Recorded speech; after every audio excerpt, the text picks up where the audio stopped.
Okay, so if you have all your frames where you've saved them in your frames folder, we specified that in the render settings in Maya.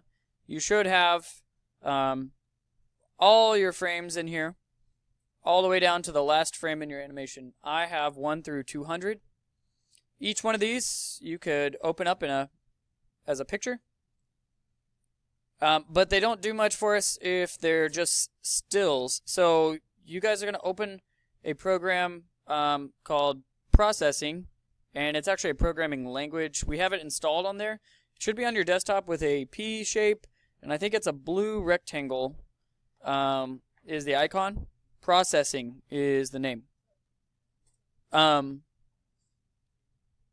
It should be on most of y'all's desktops. Anyways, if you open up Processing, it should open up to a blank window like this. And if you go to Tools, Movie Maker, this little dialog comes up.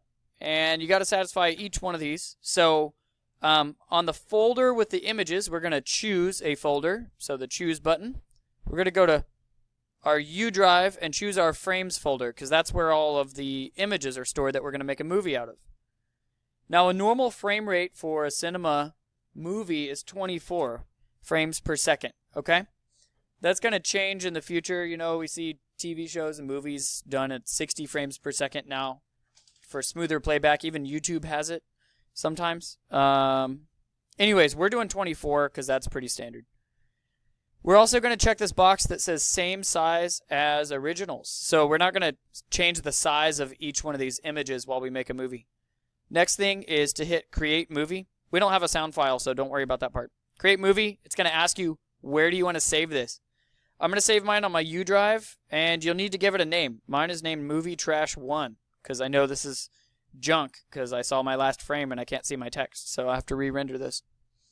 I'm going to hit Cancel, because I already made this movie in the last class, but you guys would hit Save, okay?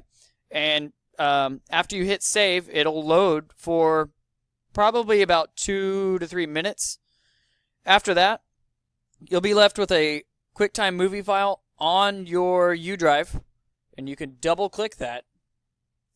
And there's no promises it's going to be quick on opening up, but it does open up a movie. This is YouTube ready, phone ready, email ready, all that. This is a movie, just a typical movie file, no longer Maya specific. So we have rendered our animation. If I can play my movie, the computer's still loading, so hang tight. I might throw it on the projector once my computer starts responding again.